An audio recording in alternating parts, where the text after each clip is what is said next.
Boa noite, meus irmãos. Na parte da tarde, eu orando ao Senhor, eu agradeci a Ele pelo privilégio que Ele me concedeu, não somente a mim, mas a mim, minha esposa, o irmão Ivanildo, de poder conhecer esse trabalho aqui. Eu fiz um propósito esse ano de não estar aceitando muitas conferências, mas quando o missionário entrou em contato comigo, eu apenas olhei a agenda se havia possibilidade, porque eu precisava conhecer esse trabalho, poder observar a vida do missionário, a vida da esposa. Valorize sempre, eu sei que vocês fazem isso, mas quero lembrar, valorize sempre a família do pastor, a família do missionário, a vida da esposa do missionário, porque ela é muito mais do que 50% do ministério dele. Viu? Quem pensa que a esposa do pastor ou do missionário é 50%, ela é muito mais do que isso.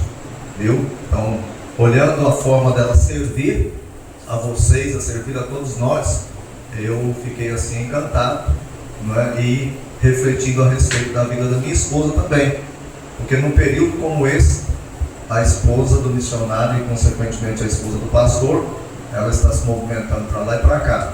Eu quero agradecer a irmã pela energia, pela disposição, pela alegria, viu? E pelo sorriso sempre estampado em nos servir, em receber a igreja, observando a senhora lá hoje pela manhã. Então estava considerando isso também. Então não sou merecedor dessa bênção de estar aqui com os irmãos. Como eu disse, observando a vida do Irineu, missionário. Vocês têm um missionário muito amado em nosso meio e também grandemente respeitado, viu? Então vocês devem sempre lembrar disso. Não apenas amado, mas uma pessoa muito respeitada em nosso movimento. Eu quero dizer, Irineu, eu nunca disse isso em público, talvez, muitas vezes em particular, eu tenho uma grande admiração e respeito pelo irmão, viu? E o senhor sabe disso, aprendo muito sobre missões com o seu jeito de ser. Então vamos conseguir ser um Irineu, né? Mas vamos aí nas pisadas, aprendendo. Não foi cantado hoje à noite, né? Ele tem deixado muitas marcas, né? Por onde ele passou e por onde ele passa. Ele já fez menção aos nossos filhos, Josué e Bianca. É uma bênção que vocês também nos deram. Eles moram, como ele falou, em Horizonte, e nós podemos passar esse momento aqui com eles, abraçados, ouvi-los, né? Então isso foi possibilitado por Deus através de vocês. Então eu quero agradecer muito e dizer que nós estamos à disposição lá no Iguatu, passando por lá, precisando da gente, precisando dos nossos serviços. Sintam-se à vontade para falar conosco, tá bom? É um privilégio servi-los. Irineu, mais uma vez, muito obrigado pelo convite, viu? Pois bem, o Irineu já falou aqui da suficiência do Senhor e nós vamos concluir o que ele começou olhando o livro de Hebreus, Hebreus capítulo 1. Convido você para lá novamente.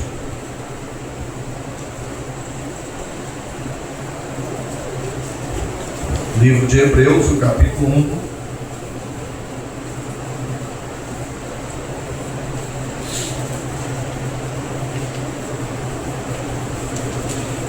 Ontem à noite nós falávamos sobre esse livro e eu quero lembrar novamente que para você entender, obrigado, viu, camarada? Para você entender o melhor possível esse livro, você precisa sempre lembrar que o autor, o escritor de Hebreus, o que ele está buscando fazer? Mostrar para os irmãos judeus que creram em Cristo que o Senhor Jesus, ele é superior ao Antigo Testamento. Ele é superior à lei, ele é superior a Moisés, ele é superior ao sacerdote Arão e consequentemente superior ao ministério de Arão. Ele é superior ao rei Davi e é superior também aos anjos. Ou seja, o Senhor Jesus, ele é suficiente, Ele é supremo e ele se faz então suficiente para nós. Por que ele é suficiente? Aí o autor de Hebreus, no versículo 1, ele vai mostrar que o Senhor Jesus Cristo, ele é suficiente porque ele é Deus. Ele é exatamente a revelação do Pai. E ao começar o versículo 1 do capítulo 1 de Hebreus, o autor de Hebreus então ele já declara a existência de Deus. Ele não está preocupado em provar a existência de Deus. Mas quando ele fala que Deus falou no passado, ele já estabelece a eternidade de Deus. E seguindo na argumentação dele, ele vai mostrar que o Senhor Jesus Cristo, ele então é de fato o próprio Deus que se fez homem e veio morar conosco. Vocês se lembram do Evangelho de João? Quando João diz assim, e o verbo se fez carne, e o verbo tabernaculou conosco, e o verbo habitou conosco. Ali a palavra que João está usando é a palavra tabernacular. Vocês se lembram que no Antigo Testamento, aonde Deus se manifestava, aonde a glória de Deus era vista? Quem lembra? Tabernáculo. Era onde Deus se manifestava, mostrando que ele estava entre o povo, que ele estava com o povo, que ele estava no meio do povo. Então João pega aquela palavra, tabernáculo, que é a ideia de morar, a ideia de moradia, é de lugar de habitação, e ele aponta para Jesus dizendo, e o verbo se fez carne, e tabernaculou conosco, e habitou conosco, e veio morar conosco. Então João está dizendo, olha, Deus eterno, ele se fez homem e veio morar conosco. Em um outro versículo que a gente viu ontem à noite, em João capítulo 1, você não precisa ir para lá, diz assim, no princípio era o verbo, e o verbo estava com Deus, e o verbo era Deus. O que João está nos mostrando aqui? Ele vai dizer, olha, no princípio era o verbo, e o verbo estava com Deus. João está mostrando a eternidade do Pai. Mas de repente João diz assim, olha, e o verbo era Deus. No princípio era o verbo estava com Deus, e o verbo era Deus. Mas aqui no meio da oração, João vai dizer, e o verbo estava com Deus. Aí você tenta imaginar o seguinte, na nossa língua portuguesa, e o verbo estava com Deus, talvez estivesse aqui no bolso de Deus, ou estivesse aqui numa gaveta, estivesse em algum lugar, que o verbo era uma propriedade de Deus. Não é isso que João está falando. O que João está falando quando ele diz, e o verbo estava com Deus? Essa expressão, o verbo estava com Deus, é que o verbo estava frente a frente com Deus, olhando para a face de Deus. É isso que João está buscando nos fazer entender. O Pai o princípio era Deus. Deus era eterno. E o verbo estava frente a frente com Deus. Se no princípio era Deus, e o verbo estava frente a frente com ele, e o verbo é Jesus Cristo, então se ele já estava no princípio, frente a frente com Deus, então lá no princípio, o que Jesus era? Já existia, autoexistente. Então João está falando o mesmo que o autor de Hebreus está nos falando, que Jesus é eterno, que Jesus não tem começo, nem meio, nem fim. É esse Jesus que é suficiente para você, que é suficiente para a sua família. É esse Jesus que você tem que chamar a atenção da sua família e apontar para ele. Dizer para a sua família, olhe para Jesus. Ora, mas espera aí, pastor, você tem um neto, o Judá, você já falou para ele olhar para Jesus? Já. Judá tem 3 anos. Mas o Judá vai ver Jesus? O que vocês acham? Não. Qual é a única maneira do Judá, meu neto, ver Jesus? Irineu falou hoje aqui. Se eu viver essa fé que eu tenho em Jesus. Essa suficiência de Cristo vai moldando a nossa vida a tal ponto, queridos, que esse Jesus eterno vai ser visto através da sua vida. Eu li alguns anos atrás a respeito de uma irmã lá nos Estados Unidos, uma mulher muito piedosa. Acredito que você conheça muitas irmãs piedosas. E aquela mulher foi provada a piedade dela. Ela morava nos Estados Unidos e a vizinha, a casa dela ficou desocupada. E era uma casa de aluguel. E aquela casa então foi alugada para uma mulher que não gostava de crente. E desde a primeira semana que ela foi morar naquela casa, ela começou a provocar a irmã. Ela varria a frente da casa dela, pegava o lixo e colocava na calçada da irmã. Ela varria o fundo da casa dela, pegava o lixo e jogava para o terreno da casa da irmã. A irmã juntava, varria, colocava lá, o caminhão do lixo passava e pegava. E isso foi várias vezes, mas muitas vezes mesmo. E aquela mulher provocou a irmã de todas as formas. De todas as formas que você possa imaginar. Ela cutucou aquela irmã. E ela sabia que aquela irmã era uma crente, e viu que aquela irmã era uma crente fiel. Num belo domingo à noite, o pastor terminou o sermão bíblico, a pregação bíblica, e fez aquele tradicional apelo. Se alguém foi convencida pelo Espírito Santo a entregar a vida ao Senhor Jesus, e lá no fundo, aquela mulher então, a vizinha da irmã, levantou a mão. E o pastor então começou a conversar com ela e perguntou para ela: a senhora conhece do amor de Jesus? Não. A senhora conhece Jesus? Não. Então, a senhora tem ciência da decisão que está tomando, sem conhecer o amor de Jesus? Sem conhecer o próprio Jesus? Ela disse: sim, pastor. Sim. Sabe por quê, pastor? Porque eu tenho visto Jesus e o amor de Jesus na vida dessa minha vizinha. Isso é a suficiência de Jesus em nossas vidas. E essa suficiência que eu vivo dia a dia, ela vem transformando o meu homem interior. E esse homem interior, ele vai produzir frutos visíveis na nossa sociedade.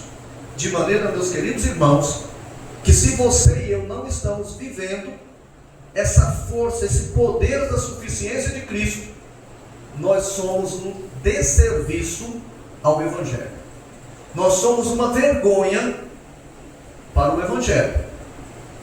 A nossa vida, a nossa prática desmente a nossa pregação, se eu não estiver vivendo essa suficiência de Cristo. E o autor de Hebreus então ele vai mostrar isso, que essa suficiência está em Cristo, porque Cristo é Deus que veio morar conosco.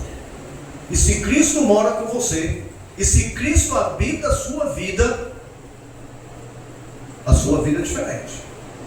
Ouvindo um irmão, não vou citar o nome, eu não pedi permissão a ele, ele está aqui. Ele disse assim: pastor, se a minha vida não tivesse sido transformada por Jesus, a minha família não é a bênção que é. E ele trouxe memórias do passado dele, certo? Um passado de pecados. Bebia, com certeza, fazia tudo que um sujeito sem Cristo faz. Acontece que Cristo não morreu para tirar de mim o meu vício de bebida. Não. Cristo não morreu para tirar de mim o vício de droga. Homossexualismo, prostituição, Cristo não morreu para tirar isso de nós. Mas esse Cristo, que é Deus eterno, Ele morreu para te dar a vida eterna, para trazer um novo nascimento na sua vida. É evidente, é verdade, que esse novo nascimento expulsa de você todos os vícios que você tem, inclusive fofoca e mentira. Expulsa isso de você.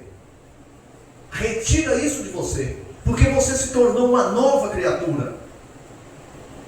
Se isso não está acontecendo, se você só deixou de beber, deixou de fumar, deixou de ir para o barzinho, deixou de ir para a casa de prostituição, mas a sua vida não tem uma força interior que faz você se sacrificar pelo Senhor que você diz seguir, a sua vida está sendo um desserviço ao Evangelho.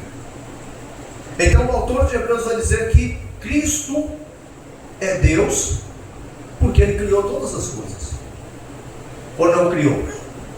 Ele criou o universo e consequentemente Ele criou você. Ah, meus irmãos, saber que Cristo criou você à imagem e semelhança dele e viver a vida que nós vivemos apegados a esse Cristo, vai acontecer com você o que já aconteceu comigo várias vezes, e principalmente há uns 3, 4 anos atrás eu vivi momentos difíceis na minha vida, que eu dizia assim, sem medo de contar para você, que eu dizia assim: Deus, em nome de Jesus, eu quero dizer para o Senhor que eu estou bastante desanimado, eu estou com medo, Deus. Sabe, Deus, a minha fé é uma fé vergonhosa. Senhor, eu sou um fracasso.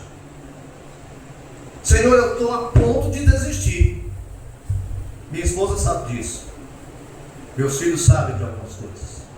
Mas eu dizia para ele: Senhor, eu vou continuar orando e vou continuar seguindo, porque eu sei que vale a pena. Porque eu sei, Senhor, que é isso que o Senhor quer da minha vida. Eu sei que o Senhor é suficiente.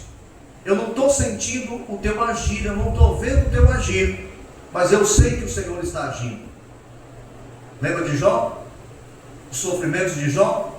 Ele dizia: Senhor, eu sei que o Senhor está fazendo. A suficiência de Cristo, saber que Cristo é Deus, meu querido, Ele muda a sua vida. Ele faz com que a sua vida flua, com que você tenha coragem de dizer para Deus: Deus, eu estou a ponto de desistir, mas eu não vou desistir, porque o Senhor não me salvou para ser uma derrota, o Senhor não me salvou para ser uma vergonha para o teu Evangelho, o Senhor me salvou para eu ser produtivo. E se a minha lágrima, se a minha dor traz honra e glória para o teu nome, louvado seja o Senhor. Lembra de Jó?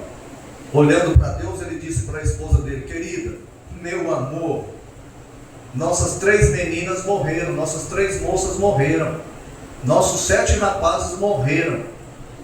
Nós, querida, temos recebido durante esses anos todos o bem vindo de Deus. Ele só tem nos feito o bem. Ele levou nossos filhos e as nossas filhas, Ele nos deu, Ele tem todo o direito e autoridade de levar, querida. Bendito seja o nome do Senhor. Lembram disso? Isso é confiar e viver a suficiência de Cristo. É dizer com toda fé e ousadia: o Senhor me deu, o Senhor tomou. Bendito seja o nome do Senhor. Eu morei na Bahia durante 7 anos, e quando eu cheguei por lá, o Senhor havia, mas a esposa, deixado uma igreja pentecostal, aquela chamada Reino de Deus, e após eles terem deixado, ido para a igreja batista, eu cheguei, eles já estavam lá. Morreu um filho, um rapaz, um homem adulto, estava vindo de uma viagem do Rio de Janeiro para a Bahia, Itapemirim, Contígio, aliás, Contígio. Houve um acidente com aquele ônibus e muitas pessoas se feriram, inclusive o filho deles, ferido, mas um ferimento grande. Mas eles conseguiram resgatar aquele rapaz com vida. Colocaram na maca, fizeram todo o procedimento e colocaram aqui, na beira do abismo. E aquele rapaz se movimentou na maca, e eles tratando lá, o corpo de bombeiro desceu lá para pegar mais gente, e ele se mexendo na maca, a maca, bluf. O que aconteceu com ele? Morreu. Foi salvo do acidente e morreu da queda da maca. Um mês depois, se você, eu acho que o Irineu conhece o Vale de São Francisco, lá tem a barragem do Sobradinho, não é? Que pega a cidade de Petrolina, a cidade de Sobradinho, Casa Nova, Remanso e Bahia. E Pilão Arcado, você até conhece a música, né? O sertão vai virar mar, a dor no coração, tenho meu medo é que um dia o mar também vire sertão. É por causa da barragem do Sobradinho, pegando essas 3 cidades. Um mês depois da morte desse rapaz, o filho dele toma uma birita, uma cachaça, está atravessando perto do canal do Rio de São Francisco e ele está empurrando a bicicleta. E a bicicleta cai no canal. E ele tenta pegar a bicicleta, ele está bêbado. E ele cai no canal. O que aconteceu com o rapaz? Um mês depois, morreu também. E o que a cidade em peso começou a dizer? A culpa é sua, mas da sua esposa, porque deixou a igreja tal, deixou primeiro a igreja católica, foi para essa, e depois dessa foi para essa. E porque você saiu lá da primeira, Deus te castigou. E quando eu cheguei lá, ele me deu um abraço chorando e disse: Pastor Pires, não é culpa minha não, e nem da minha esposa, é porque foi assim que Deus quis. É a vontade de Deus, pastor. Mas eu quero dizer, pastor Pires, que isso dói muito aqui no nosso coração. O senhor nem imagina. Eu dei um abraço naquele irmão e disse: irmão, eu imagino sim. Mas a diferença, querido, é acreditar que esse Deus que é suficiente, Ele está cuidando da nossa vida.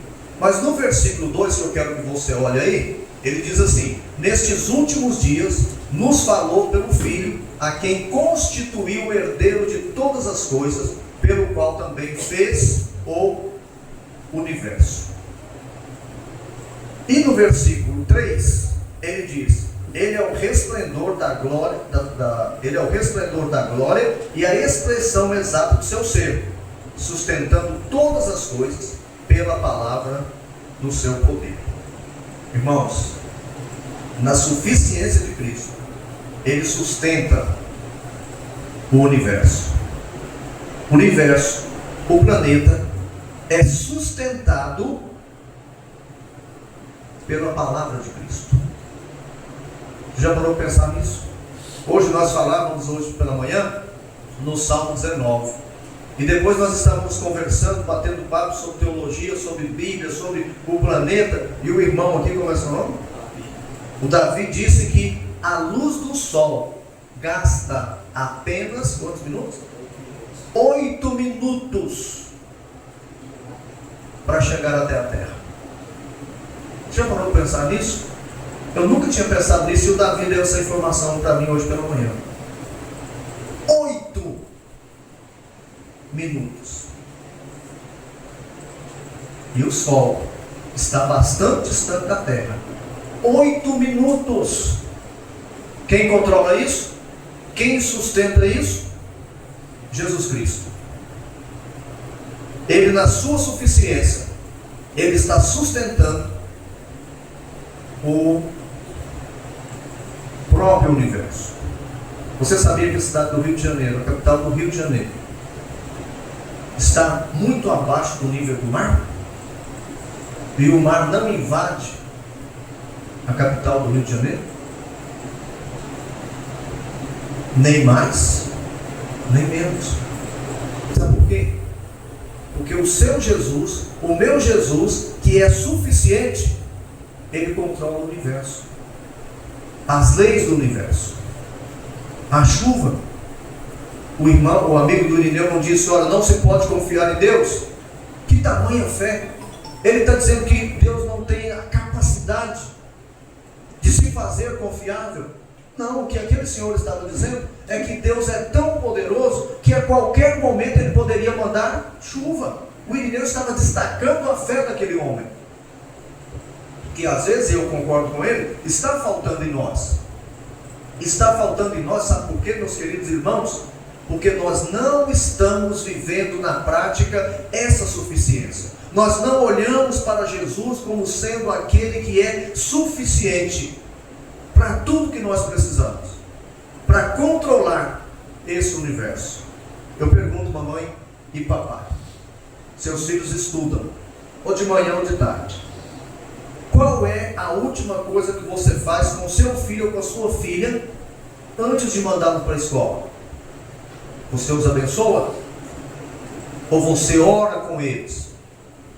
Ou você consagra a vida do seu filho e da sua filha ao Senhor Jesus? No passado, todos os crentes, não sei como é você, todos os crentes, quando iam para uma viagem, antes de seguir viagem, o que eles faziam? A família, o pai, chefe, guia espiritual, o pai juntava a família ali no canto, vamos orar e pedir a bênção do nosso Senhor para a nossa viagem. Hoje mal oramos por uma refeição. Nós não sabemos o que é vida de oração, porque nós estamos tentando resolver as coisas à nossa própria maneira. Esquecemos da suficiência do Senhor Jesus. Minha família está aqui, Bianca, Josué e Daniela, e eu falo isso assim, com um certo, que eu vou dizer, não vou dizer com uma certa vaidade não, mas eu me encontrei com um deputado, que era de Iguatu, por um determinado momento, e naquele papo eu disse: olha, deputado, eu quero dizer para você como é a minha fé. A minha fé é assim, ó, pá, pá, pá, pá, pá.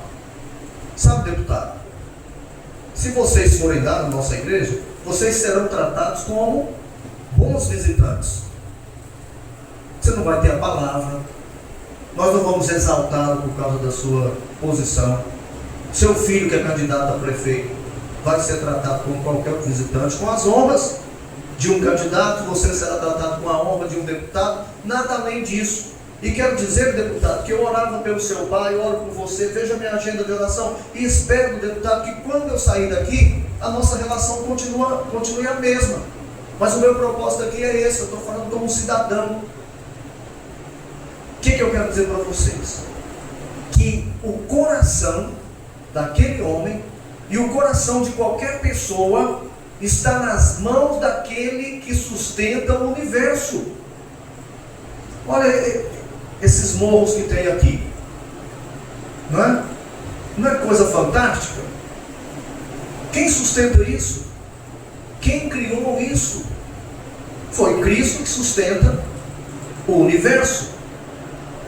Mas se Ele sustenta o universo e você faz parte do universo, você é também de Jesus, ou não é? Lembra do livro de Malaquias, quando ele fala da chuva, quando ele fala de oferta, quando ele fala de dízimo? Eu quero tirar um princípio. Eu sei que tudo aquilo lá não é para nós, é coisa para o Antigo Testamento. O que Deus diz para os judeus através de Malaquias? Faça prova de mim. Faça prova de mim. Vamos. Faça o que é certo e faça prova de mim. Alguma vez você já fez prova de Deus? Deus, eu quero consagrar a minha vida profissional ao Senhor. Querido, você já fez isso? Você já pensou na seriedade que é consagrar alguma coisa ao Senhor? E eu sei que muitas vezes você e eu não fazemos porque nós temos medo de assumir uma responsabilidade tão séria de dizer: Deus, eu quero consagrar o meu menino a Ti. Hoje, a maioria, não estou aqui, não vou entrar no mérito, a maioria dos papais, do papai e da mamãe, o que quer para os filhos? Uma boa carreira, uma profissão que eu não tenho, que meu menino não tenha problema lá na frente, financeiro. E muitas vezes, queridos, nós esquecemos da suficiência de Cristo e não consagramos a nossa família ao Senhor, não depositamos a nossa família nas mãos do Senhor Jesus, que é suficiente para cuidar da nossa família. Você já consagrou a sua família ao Senhor? Já? Como? Senhor, estou consagrando a minha família ao Senhor. Consagrar esposa e filhos marido e filhos ao Senhor, significa dizer: Senhor, eu estou separando a minha família para o teu serviço. Você já orou para que a sua filha seja uma missionária? Deus me livre! Você já orou para que seu filho seja um pastor ou um missionário? Deus me livre! Quero dizer para você, o Irineu pode falar isso com mais autoridade do que eu. É um lugar espinhoso, mas é o melhor lugar de se estar. Agora, não pense você que a sua vida é diferente da minha, porque eu tenho essa função pastoral, mas assim como o Davi, assim como o Lemuel, assim como o Adriano, assim como cada um de vocês, primeiro eu sou testemunha de Jesus. Você é testemunha de Jesus, ou não é? Nós não somos testemunha de Jesus? E o que uma testemunha faz? Fala aquilo que viu e ouviu. Aqui no Baturité, você não foi colocado aqui para plantar uma igreja, não. Se surgir uma igreja como essa já tem surgido, louvado seja Deus. Mas você está aqui em Baturité, a irmã está em Ocara, não para, em Fortaleza, mas o trabalho deles é em Ocara, não para plantar uma igreja, mas para dar testemunhos de Jesus. Você, com certeza, jovem, você está na faculdade. E na faculdade você não é um mero estudante. Na sua faculdade você é o que de Jesus? Testemunha de Jesus. Isso é incrível. Então você está no mesmo barco que eu. O que Jesus cobra de você e de mim? Que você seja testemunha de Jesus. Eu ouvi um pastor pregando há um tempo atrás, e nós estamos falando aqui que Jesus, Ele é aquele que sustenta todas as coisas, e a sua vida está nas mãos do Senhor Jesus. Na suficiência dele, Ele sustenta todas as coisas. Eu estava ouvindo o pastor pregando no encontro de famílias que a gente tem lá no acampamento Peniel, lá no Guatu, que é um acampamento não da igreja de Guatu, mas das igrejas aqui do Ceará. E ele contou de um rapaz que trabalhava numa loja vendendo sapato. Vendedor de sapato, ganhando comissão. Se você já trabalhou ou trabalha com comissão, sabe que é apertado, né? O seu salário. E aí, quando o sujeito ia comprar um sapato, né? Perguntava para o vendedor, para esse irmão que é crente, perguntava: ô fulano, esse sapato é o melhor? Um bom vendedor ia dizer o quê? É, excelente, não tem igual, é de última linha, é top, não sei o quê, porque ele queria vender, né? Mas esse vendedor era crente. Ele dizia: olha, ele não é o melhor não, ele é bom, mas por aí existe coisa melhor. E aquilo aconteceu várias vezes. As pessoas perguntavam: ele é o excelente? Eu dizia: não, por aí você pode achar um melhor. E um dia o patrão dele chegou para ele e disse: ô José, vamos dar o nome de José. Cara, desse jeito não vai. Para com isso. Nós vamos perder vendas desse jeito. Ô José, não vou parar não, porque eu tenho que falar a verdade, eu não posso mentir. E continuou. As pessoas chegavam, os homens chegavam para comprar sapato. José, meu querido vendedor, caba bom, aprumado, autarquia. É um bajulando o outro, né? Esse aqui é o melhor? Ô presidente, não, José não falava assim, era o José crente. Dizia: não é. Ele é bom, posso te garantir o que eu sei dele, ele é bom, mas não é excelente. Aí um dia, já cansado daquilo, o patrão chama o José, já tinha batido as contas do José e disse: José, capa o gato, não quero mais você aqui, vai embora. Serve não, José. Você tem que ter uma lábia assim, além de a lábia para vender, você tem que empurrar o produto. Não, jamais farei isso, porque o meu Jesus não permite. E os dias se passaram, o José está na casa dele e tudo mais. Aí depois de um tempo, depois de alguns dias, alguém bate na porta lá do José. Aí o José chega, olha, o dono da loja. Ei, José. Boa tarde, bom dia, sei lá. José, eu preciso falar com você, rapaz. É mesmo? Entra, vamos bater um papo. José, eu vim te pedir perdão pelo que eu fiz com você, José. Estou te pedindo perdão porque, José, eu te demiti porque você estava falando a verdade, José. E eu errei.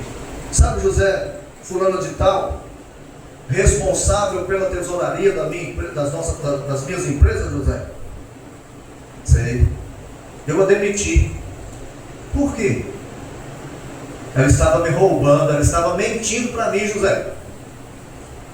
E eu vim aqui te pedir desculpa porque eu demiti você por me falar a verdade, por ser leal, por ser honesto, José. E eu quero readmitir você, não mais como vendedor, mas eu quero admitir você para tratar das finanças da minha empresa. Mas, cara, eu sou vendedor. Não, José, já está tudo certo. Você vai para Fortaleza, você vai fazer um curso e você vai voltar e vai administrar as empresas na área financeira, porque você é verdadeiro, porque você fala a verdade, porque você não se vende, porque você não vai querer me enganar, José.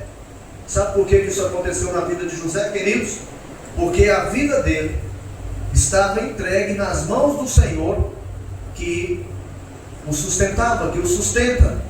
Isso é viver na prática, como o missionário falou aqui, viver na prática a suficiência de Cristo, sabendo que Cristo cuida das nossas vidas. Meu pai, quando faleceu, estava com um problema sério de coração, e ele faleceu na UTI.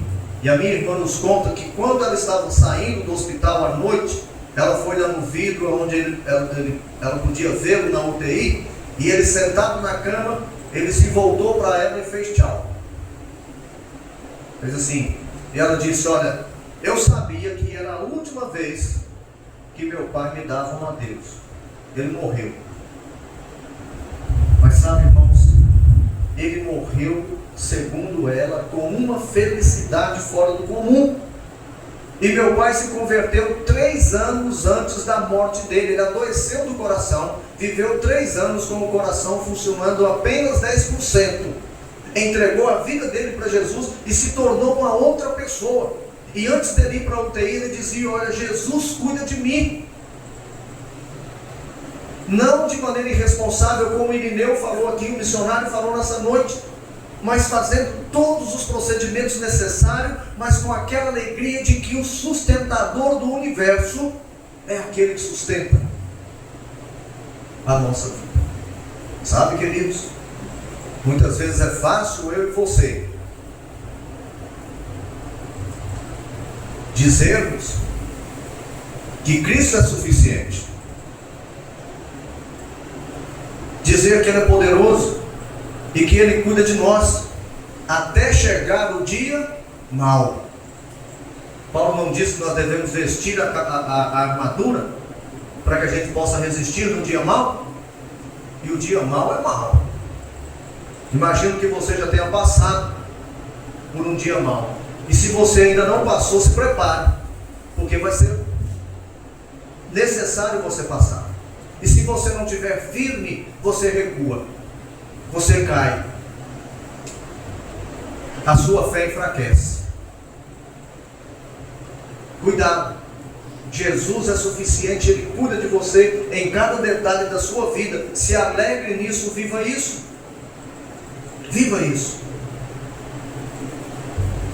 Você tem que viver hoje, porque se você deixar para viver no dia mau, aí você não vai conseguir não. Jovens, igreja, lembrem da vida de Daniel, um jovem adolescente de 16 anos que foi levado para a Babilônia. Vocês lembram disso, né? Antes de chegar na Babilônia, o que Daniel decidiu no coração dele? Não se vender ao pecado, a permanecer firme, a não se contaminar com as iguarias do rei. E o que aconteceu? Daniel e seus amigos foram exaltados na Babilônia. Vocês se lembram quando os amigos de Daniel foram lançados na cova dos leões? Dos leões não, da fornalha, né? O rei olhou lá para dentro da fornalha e disse: cara, com o seu comandante, com o seu imediato, rapaz, nós jogamos 3, mas eu vejo 4. Tem um lá parecendo um Deus, parecendo um anjo, ele é brilhante, estão batendo papo, não estão morrendo. Sabe o que é isso? O nosso Jesus suficiente estava cuidando da vida daqueles rapazes. Dentro de uma fornalha, o que é que ele não pode fazer por você? Faleceu um pastor lá, amigo nosso, trabalhava em Quixelô. Os meninos aqui, o Renato conheceu aquele pastor. O Ednei, né, Renato? Conheceu, né? Um câncer não matou. Cara novo, sabe? Forte. Teve um cara bem forte, alto, forte. Ele morreu, ele tinha uns 28 quilos. E às vezes eu ia visitá-lo, na perto da casa onde ele morava, tinha uma avenida nova. Ele dizia assim: Pires, se Deus quiser, Ele vai me curar. E eu vou correr naquela avenida com meus filhos e vamos cantar aquela música que tocava no filme do Rock, um lutador. Vocês, não sei se vocês lembram, tinha uma música, né? Ele dizia: Pires, a gente vai correr ali e nós vamos cantar aquela música. Mas se não for assim que Deus quer, eu cantarei um louvor muito melhor nos céus. E ele está cantando. Isso é confiar na suficiência de Cristo. O tumor da perna dele era quase da largura dessa caixa aqui, dessa mesa de som, dessa de cima. Era um absurdo assim, ó. E ele gritava dia e noite, noite e dia. Mas quando eu chegava lá, ficava na calçada esperando ele parar de gritar, que a esposa dele dizia: Pires, pode entrar. Que eu entrava no quarto, ele erguia as mãos e dizia: meu pastor, Jesus é bom demais. E eu ficava com vergonha, porque naquele momento eu não tinha coragem de levantar as mãos, olhar para ele e dizer: Jesus é bom demais. Mas ele olhava para mim e dizia: Pires, Jesus é excelente. Porque ele estava vivendo a suficiência de Cristo na vida dele. Mas isso começou lá atrás, não foi no momento da doença. Mas, irmãos, finalizando, o autor de Hebreus vai dizer no versículo 3: sustentando todas as coisas pela palavra do seu poder, depois de ter feito a purificação dos pecados, assentou-se à direita da majestade de Deus. Em sua suficiência, agora o autor de Hebreus, no versículo 3, vai dizer que Cristo é suficiente para perdoar pecados. Acredita nisso?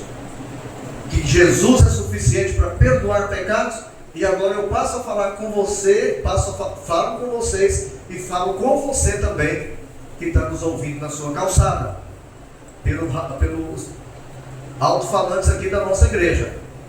Se você está nos ouvindo aí na sua calçada, saiba que o Senhor Jesus, Ele é suficiente para perdoar pecados. Então veja, meus irmãos, que no versículo 3, o apóstolo, eu ia dizer que é Paulo, o escritor de Hebreus diz: depois de ter feito a purificação dos pecados, ele subiu ao céu, assentou-se à direita de Deus, se tornou juiz de toda a humanidade. Mas a ênfase que eu quero dar aqui, irmãos, é que ele, depois de ter feito a purificação dos pecados, ele pode perdoar pecados. E aqui o escritor de Hebreus, ele está falando da morte substitutiva do Senhor Jesus. Em Romanos capítulo 3, no versículo 23, é dito assim, ó: todos pecaram e carecem da glória de Deus. Todos pecaram e carecem da glória de Deus. Meus queridos amigos que estão ouvindo aí na calçada, quando a palavra de Deus diz todos, eles não deixam, a palavra de Deus não deixa ninguém de fora. Os irmãos sabem disso, não é verdade? A criancinha que está sendo gerada no ventre da mamãe é uma criança o quê? Pecadora. Aquela criança que tem 3 meses, 4 meses, 6 meses, está no ventre da mãe, ela é uma criança o quê? Pecadora. Pastor, não acredito nisso não. Veja o versículo: pois todos pecaram e carecem da glória de Deus. Todos. Aqui não tem santo, não tem santa, não tem pastor, não tem missionário, não tem supercrente, nada disso. Todos, sem exceção, pecaram. Todos, sem exceção, são depravados, estão separados da glória de Deus. E aí o autor de Hebreus está dizendo que ele é suficiente para perdoar pecados. Mas você deve perguntar assim: a que pecado o autor de Hebreus está se referindo? Que pecado ele está contemplando? O pecado original, o pecado que condenou a raça. Alguém falava hoje pela manhã daquele debate entre arminiano e calvinista, que o arminiano diz assim: mas Deus não pode ser justo destinando pessoas para o inferno e pessoas para o céu, elegendo pessoas para o inferno e pessoas para o céu. Espera aí, não existe isso. Deus não elege ninguém para o inferno. Todas as pessoas, por serem pecadoras, nascem condenadas ao inferno por causa do pecado original. E aí nós devemos perguntar, irmãos: Deus é eterno? Não é eterno? O pecado seu e meu em Adão foi contra Deus, não foi? Deus é eterno. Nós ofendemos a Deus na pessoa de Adão. A nossa ofensa então é o quê? Se Deus é eterno, a nossa ofensa é o quê? Eterna. A nossa condenação deveria e deve ser o quê? Eterna. Eu ou você podemos pagar a nossa dívida? Não. Porque a nossa dívida é uma dívida, o quê? Se Deus é eterno, eu estou devendo a Ele. A minha dívida é uma dívida eterna. Você que está nos ouvindo na calçada, você entende isso? Que a sua dívida com Deus é eterna e você não pode pagar? Irmãos, eu estava assistindo um casamento, fui assistir um casamento lá no estado da Bahia, eu e minha esposa, cidade de Remanso, numa igreja evangélica, cristã do Brasil, cristã evangélica, já disse a denominação, cristã evangélica. E noiva às vezes atrasa, né? Acontece um imprevistozinho, não é? E a noiva lá começou a atrasar. 20 minutos, 40, 1 hora, 1h20. Atrasinho besta, bobagem. 1h20, 1h30, 1h40, 2 horas de atraso. A irmã está prestes a se casar? Pense bem, viu? 20 minutos até, legal, mas 2 horas, né? Aí eu aproveitei, eu estava sentado ao lado de um médico, um amigo nosso, nunca se converteu, o senhor já de idade, né? Na época ele já tinha uns 60 anos, naquela época. Eu disse: doutor, vamos conversar sobre a vida espiritual. Aí nós começamos a conversar, e ele disse: olha, pastor Pires, eu quero dizer para você uma coisa, não com essa veemência, vamos colocar bem calmo. Pastor, eu quero dizer uma coisa. Essa questão de salvação é uma questão de educação religiosa. Você tem a sua formação evangélica, eu tenho a minha formação na minha religião, e a minha religião diz que é assim, pastor. Eu disse: doutor, diga uma coisa, há quantos anos você está na sua religião? Você está louco para saber a religião que é, né? Você sabe. Eu não vou querer dizer para o povo ali, né? Ele disse: olha, pastor, eu estou há 50 anos lá. E olha, ele era o dono do hospital, viu? Dizimista fiel lá. Contribuía, e era interessante lá, e tem até hoje, o pastor lá tem esse privilégio. No hospital dele tinha um apartamento da família pastoral e o apartamento do padre, assim, ó, porta a porta. Aqui a gente atende o padre, ele vai ficar... Eu falei, né? Então o sacerdote ficava aqui e o pastor ficava ali quando precisava. Era muito cuidadoso, né? Aí eu perguntei: doutor, me diga uma coisa, tem 50 anos que o senhor está lá, com muita honra, 50 anos. Eu disse: doutor, me diga uma coisa, se o senhor passar aí mais 50 anos, o senhor vai ter certeza da sua salvação? Ele baixou a cabeça, pensou: não. Então, doutor, não é questão de educação religiosa, é questão, doutor, de substituição. É questão de no que o Senhor está depositando a sua fé. Então veja, irmãos, para a gente terminar, Ele pode perdoar pecados. Então o meu pecado foi contra o Deus eterno, não é isso? A minha dívida então é uma dívida o quê? Eterna. A minha condenação também é uma condenação o quê? Eterna. Aí, o próprio Deus, eu sei que você sabe disso, eu quero só lembrar, o próprio Deus se fez homem. Jesus não é Deus? Ele não é eterno? Não é eterno como Deus, o Pai? Então o que aconteceu na cruz? Ele morreu na cruz para satisfazer a ira do Deus eterno. Ele morreu na cruz para me dar um pagamento eterno. Ele morreu na cruz para me dar um perdão também que é eterno. Então veja, meus irmãos, aquilo que o Irineu falou hoje. Como que eu contemplo a suficiência de Cristo? Sabendo que Ele pagou a minha dívida, que era uma dívida eterna, que eu merecia a condenação também eterna, e que eu recebi de Jesus um perdão eterno, e consequentemente eu recebi, junto com o perdão, uma vida eterna. Você tem ensinado isso para a sua família? Você tem ensinado para a sua família, papai, você que é o líder da sua família, você tem ensinado para a sua família, para os seus filhos, que Jesus é Deus e por isso Ele é suficiente? Que assim como Deus, Jesus criou o universo, criou a sua filha, criou o seu filho? Você tem ensinado para a sua família que você recebeu um perdão eterno, que Jesus tem condições de dar um perdão eterno, porque Ele morreu e ressuscitou para nos dar a vida eterna? Não tem outra, eu sei que você sabe disso, mas muitas vezes nós estamos vivendo como que se nós tivéssemos favorecido, fizéssemos alguma coisa para merecermos esse perdão eterno. Não é. E não é. Você não fez nada, absolutamente nada. Pastor, eu quero te dizer que você está enganado. Eu criei. Eu tomei um passo. Deus caminhou 50 metros, 50%, eu caminhei o outro 50%. Ah, então foi assim. Foi desse jeito. Você estava andando aqui pelas ruas de Tianguá, de Baturité, andando aqui pelas ruas com a mão no bolso, olhando para a beleza de Baturité, e um dia você, rapaz, eu vou ser crente. Você decidiu ser crente, foi assim? Não. Não foi.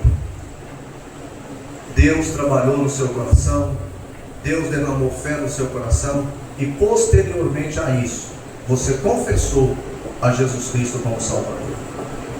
Sei que você já ouviu o pastor Irineu falar o que eu vou falar. O pai dele se converteu lendo uma Bíblia católica, de uma versão católica. O pai dele foi acusado de muitas coisas, de estar endemoniado. Vou dizer, viu, Irineu? A mãe ficou tão chateada com aquilo, a mãe do Irineu tentou contra a própria vida. Que atentou contra a própria vida. E aquele homem tinha...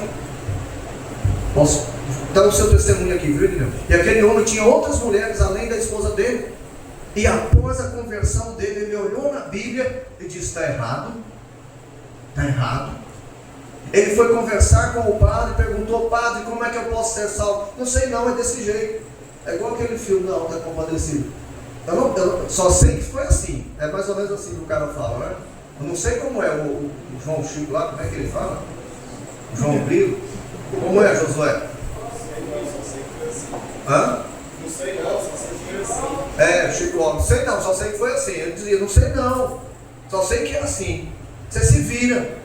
Mas Deus iluminou o coração daquele homem, derramou fé no coração dele, e ele confessou a Jesus de acordo com o que a Bíblia ensina, sem nenhum discipulado, sem nenhuma orientação humana, mas a orientação do Espírito Santo, fazendo com que ele entendesse que Jesus é suficiente para perdoar pecados.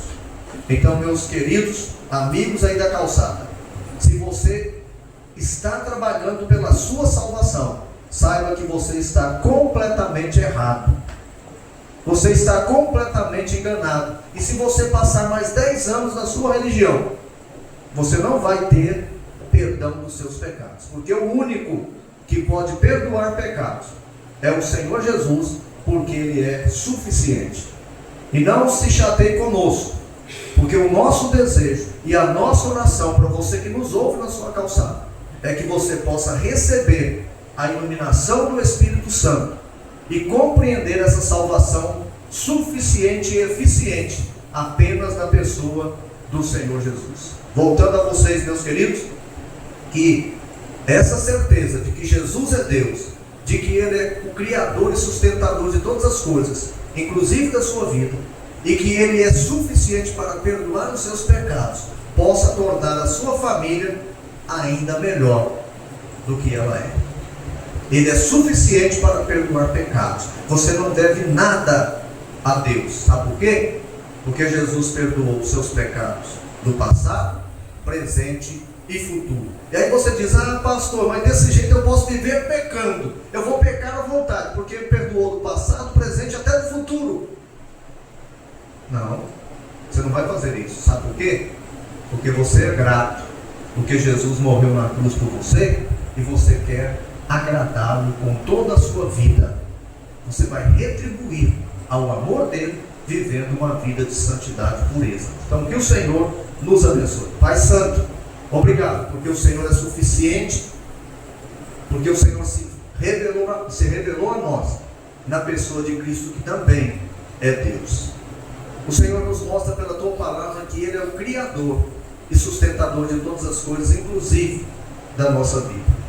Nós somos gratos, Senhor, porque como Deus e suficiente que é, Ele pode perdoar o pecado do ser humano, porque Ele pagou a nossa dívida, que era uma dívida eterna, nos dando também o perdão eterno e consequentemente a vida eterna. Pai Santo, eu quero te agradecer muito por essa igreja que o Senhor está instituindo aqui nessa cidade, que ela possa continuar crescendo no amor e na graça do nosso Senhor Jesus Cristo. E se for da tua vontade, que o Senhor amplie a visão desses irmãos, para que eles possam alcançar aqueles que o Senhor preparou para a vida eterna aqui nessa cidade, e que o teu reino, através dessa igreja, dessa congregação, possa crescer, avançar aqui nessa cidade de Baturité. Assim eu oro agradecido em nome de Jesus. Amém. Irmãos, mais uma vez, muito obrigado por essa oportunidade, viu? Que Deus continue abençoando vocês, e as portas da minha casa, do Ivanildo também, do Josué, quando tiver programas, a Bianca, estarão sempre abertas aos irmãos. Bom, muito obrigado. Missionário, muito obrigado.